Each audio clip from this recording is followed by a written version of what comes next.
Imagine a man standing in the middle of a battlefield, or on the floor of a chaotic stock exchange, or inside a house on fire.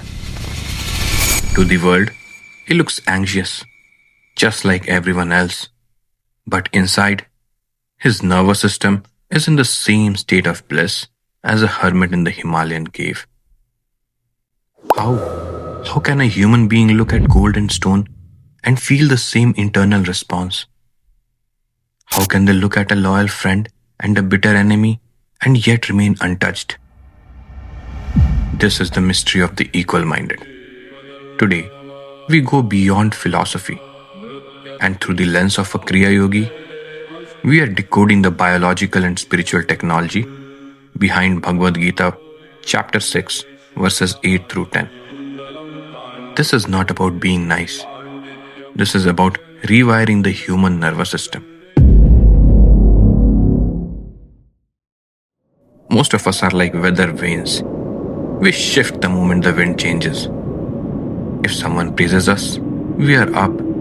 If someone criticizes us, we are down.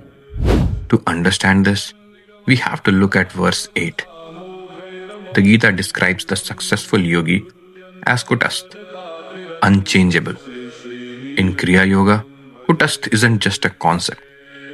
It's a specific point. It is the spiritual eye. Paramahansa Yogananda explains that when a soul reaches this state, they perceive the Supreme Self behind the Janus masks of the nature. They see the world as a cosmic motion picture. Why does the yogi treat gold and mud the same? Because they have realized that both are merely different vibration rates of the same atomic forms in a large cosmic dream. And once perception changes, the reward circuitry of the brain loses its grip. When you are awake, do you value the dream gold more than the dream stone? No, because you know neither is real. The yogi applies this ecstasy of realization to his daily walking life. Now, stop for a second. Think of someone who has truly wronged you. Someone you consider an enemy. Now think of your closest friend. Your heart rate likely changed between these two thoughts. Your breathing pattern shifted. Your autonomic nervous system responded. Yogananda points out in his commentary on verse 9 that as long as your mental waves of feeling react differently to these people, you are still a prisoner of the senses. Are you reacting to the person or just reacting to the electrical pattern your brain associates with them? Yogananda explains that the master yogi looks past the Janus mask of personality. They don't see the sinner or the saint. They see the same divine light behind two different lampshades. If your peace depends on everyone being nice to you, you aren't really free. You are a hostage.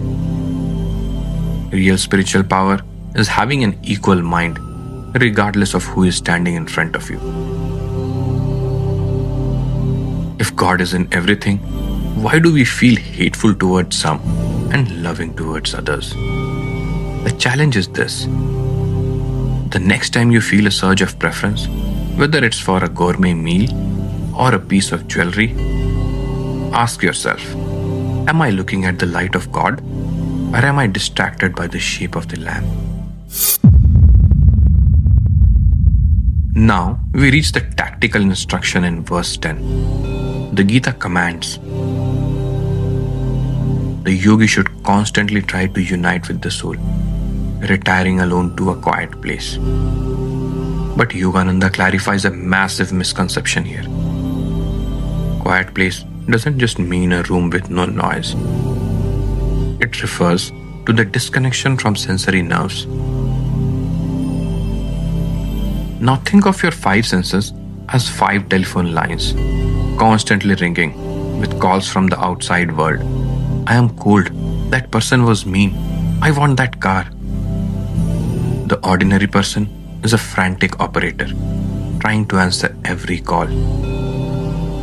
Most people are trapped in a loop of stimulus and reaction. sensory input triggering emotional output.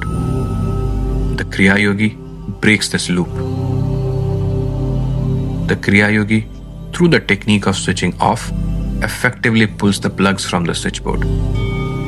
When the life force is withdrawn from the senses and tugged into your spine, the calls stop. This is the true solitude Yogananda speaks of. It isn't just being alone, it is being unplugged. Don't wait for the world to get quiet to find peace. Use these verses as a reminder to pull the plugs on your sensory distractions and find that unshakable center within. Verses 8 through 10 provide the roadmap from the chaos of many to the peace of the one. We started with the mystery of the equal-minded. We now see that his secret isn't a lack of emotion, but an abundance of spirit. He doesn't hate the enemy or crave the gold because his nervous system is no longer hijacked by preference. He's tuned into a frequency where these categories dissolve. That makes it punchier and even more embodied. By retiring into the soul, by using the breath to withdraw the life force from this tug of war of earth currents, we find the permanent shelter. Whether you are in a cave or a skyscraper, the quiet place is always accessible. It is located exactly where your focus meets the infinite.